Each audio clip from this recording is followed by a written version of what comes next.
ایک عبادت گزار تھا، وہ پہاڑی کی چوٹی پہ بیٹھ کے اللہ اللہ کیا کرتا تھا۔ روزانہ اس کے پاس ایسی جگہ سے رزق آتا تھا، روٹی آتی تھی جہاں سے اس کو کوئی وہم و گمان بھی نہیں ہوتا تھا۔ روٹی آتی تھی، یہ کھا لیتا تھا۔ ایک دن اللہ کا کرنا ایسا ہوا، روٹی نہ آئی۔ جب عبادت گزار کے پاس روٹی نہ آئی تو عبادت گزار نے کیا کیا، روٹی تلاش کرنے کے لیے پہاڑی کے نیچے اترا۔ پہاڑی کے نیچے ایک عیسائی کا گھر تھا۔ عبادت گزار نے جا کر دستک دی، عیسائی باہر نکلا۔ ہاں بھی کیا لینا ہے؟ اس نے کہا میں بھوکا ہوں، مجھے ایک روٹی چاہیے۔ اس عیسائی نے کیا کیا، 3 روٹیاں اٹھا کر اس عبادت گزار کو دے دی۔ اب یہ عبادت گزار 3 روٹیاں لے کر خوشی خوشی پہاڑی کے اوپر جا ہی رہا تھا کہ پیچھے اسی عیسائی کے گھر میں ایک کتا تھا۔ وہ کتا عبادت گزار کے پیچھے لگ گیا، دوڑتا ہوا جب عبادت گزار کے قریب آیا، بھونکا۔ اس شخص کو لگا کہ کتا مجھے کاٹنا چاہتا ہے، تو اس عابد نے کیا کیا، ایک روٹی اس کتے کو ڈال دی۔ کتا روٹی کھانے لگ گیا۔ عبادت گزار تھوڑا آگے چلا گیا۔ جب کتے نے روٹی ختم کی تو پھر عبادت گزار کے پیچھے،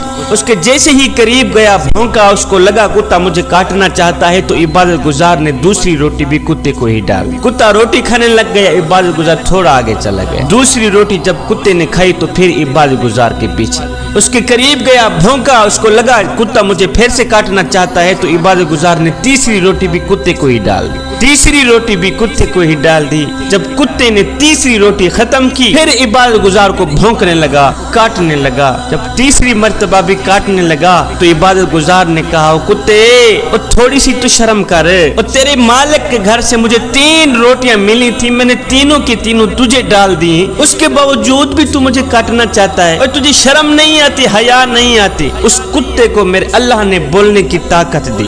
جب عبادت گزار نے کہا نا، کتے تجھے شرم نہیں آتی، تو اس کتے نے کہا، اے حضرت انسان، شرم مجھے نہیں، شرم تو تجھے آنی چاہیے۔ کہا وہ کیسے؟ کتے نے کہا کافی عرصے سے میں عیسائی کے گھر کی رکھوالی کر رہا ہوں، 4 دن گزر جاتے ہیں، عیسائی مجھے روٹی دیتا ہی نہیں، اور مزے کی بات یہ ہے ابھی بھی میں 3 دن کا بھوکا ہوں، عیسائی نے مجھے روٹی دی ہی نہیں۔ اے حضرت انسان، 3 دن کی بھوک تو برداشت کر رہا ہوں، 3 دن کی بھوک تو برداشت کر رہا ہوں، لیکن مالک کا دروازہ چھوڑ کر غیر کے دروازے پر جا کر میں نے مانگنا گوارا نہیں کیا۔ اور تو کس طرح کا اللہ کا بندہ ہے کہ تجھے 1 دن کی روٹی نہیں ملی، اللہ کا دروازہ چھوڑ کر عیسائی کے دروازے پر آ گیا ہے روٹی مانگنے کے لیے؟ مجھے بتا، شرم تجھے آنی چاہیے، شرم مجھے آنی چاہیے۔